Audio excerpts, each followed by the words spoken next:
दोस्तों जय भीम। पेरियार नामा के इस 4th एपिसोड में आप सबका एक बार ज़ोरदार स्वागत है। दोस्तों आज बहुत ख़ास दिन है, स्पेशल डे है। आज 3 जनवरी है। आज ही के दिन एक ऐसी शख्सियत ने इस धरती पर जन्म लिया था जिन्होंने इस देश की महिलाओं की तकदीर बदल दी थी। जी हाँ, मैं बात कर रहा हूँ माता सावित्रीबाई फुले का, जिन्होंने ऐसे समय में जब समाज में महिलाओं को शिक्षा देना एक पाप था, उन्होंने शिक्षा की ज्योति जलाई, अलग जगाई और आज इस देश की महिलाओं को पुरुष के समकक्ष खड़े होने का मौका दिया। चलिए आज उनकी जीवन यात्रा पर चलते हैं।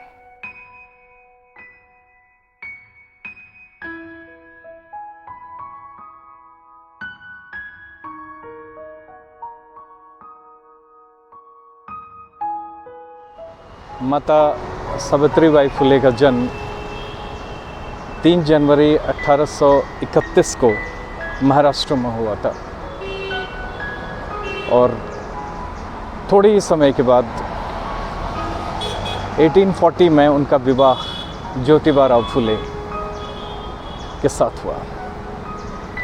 ज्योतिबा फुले के बारे में आप जानते हैं कि वो महाराष्ट्र ही नहीं बल्कि पूरे भारतवर्ष में जो सामाजिक आंदोलन हैं उसके प्रणेता माने जाते हैं। उनका एक विशिष्ट नाम है सामाजिक आंदोलनों में। दोस्तों माता सावित्रीबाई फुले ने अपने जीवन को एक मिशन की तरह जिया। उन्होंने अपने जीवन का एक लक्ष्य और एक प्रण बनाया था कि इस देश की महिलाओं को शिक्षित करना और शिक्षा का प्रसार करना।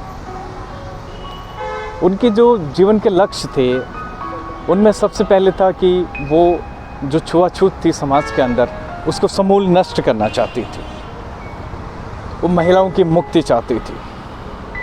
वो विधवा विवाह करना चाहती थी और सबसे बड़ा कि वो एक कवयित्री भी थी।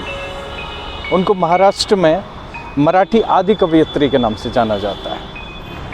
कल्पना कीजिए आज से 180 वर्ष पूर्व जब इस देश में महिलाओं को पढ़ाना, महिलाओं के लिए स्कूल खोलना एक पाप समझा जाता था, तो ऐसे वक्त में सावित्रीबाई फुले और उनके पति ज्योतिबा फुले एक स्कूल की स्थापना करते हैं।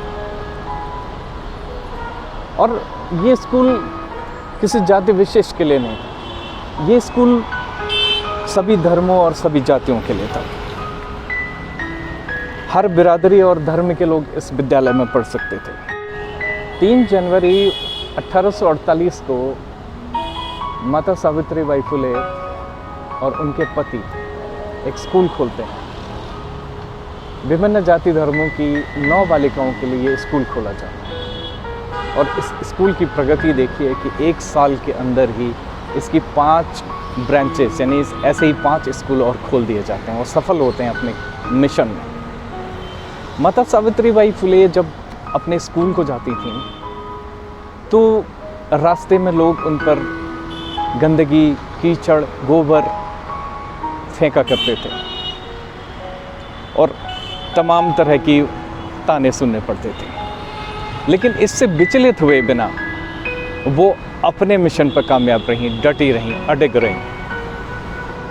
वो अपने झोले में एक एक्स्ट्रा साड़ी लेके जाती थी ताकि रास्ते में जो साड़ी पहनी है उस पर तमाम गंदगी गिरने के बाद वो गंदी हो जाती थी। स्कूल पहुंचने के बाद वो उसे चेंज करती थी, जो रिजर्व वाली उनकी धोती होती थी उसे पहनती थी। इस तरह हम कह सकते हैं कि माता सावित्रीबाई फुले किसी वर्ग विशेष की नहीं बल्कि वो एक महानायिका थी, पूरे भारतवर्ष की महानायिका थी। तमाम सामाजिक बंधनों के बावजूद माता सावित्रीबाई फुले खुद पढ़ी और दूसरों को भी पढ़ने के लिए प्रेरित किया। ये हमारे देश का दुर्भाग्य है कि उन्हें जो सम्मान मिलना चाहिए था as a first lady teacher, as a first lady principal, as a first lady founder of a school, जो उनको सम्मान मिलना चाहिए था वो सम्मान नहीं मिल पाया। वो शिक्षकों की एक प्रेरणा स्रोत बन सकती थी, वो शिक्षकों के लिए एक आयाम बन सकती थी इस देश के अंदर, लेकिन बन नहीं पाई। कल्पना कीजिए अगर उस वक्त माता सावित्रीबाई फुले ने महिलाओं को शिक्षा देने की हिम्मत नहीं जुटाई होती तो आज हमारे देश की महिलाएं किस स्थिति में होती, ये सोचने वाली बात है। आज महिलाएं पुरुषों के समकक्ष हैं, पुरुषों की बराबरी कर रही हैं। उनको प्राचीन काल से ही उनको एक चारदीवारी के अंदर रहना पड़ता था, लेकिन उस चारदीवारी से मुक्ति का रास्ता माता सावित्रीबाई फुले ने दिखाया। और एहसान मानना चाहिए इस देश की महिलाओं को माता सावित्रीबाई फुले का कि उन्होंने जो शिक्षा की अलग महिलाओं के लिए जगाई, वो आज महिलाओं को इतना सक्षम बनाती है कि आज महिलाएं धरती पर तो हैं ही हैं, स्पेस अंतरिक्ष में भी हैं। अपने जीवन के अंतिम दिनों में भी माता सावित्रीबाई फुले समाज के लिए कुछ ना कुछ करती रही। वो वक्त था, वो दौर था जब प्लेग महामारी फैली हुई थी और उसका विकराल रूप देखने को मिला था। तो माता सावित्रीबाई फुले भी मरीजों की सेवा में लग गई। इस तरह से 10 मार्च 1897 को 10 मार्च 1897 को प्लेग के कारण उनकी मृत्यु हो गई। वो भी एक प्लेग मरीज़ की सेवा करते करते उनमें भी संक्रमण हो गया था और इस तरह से उन्होंने अपनी अंतिम सांस ली।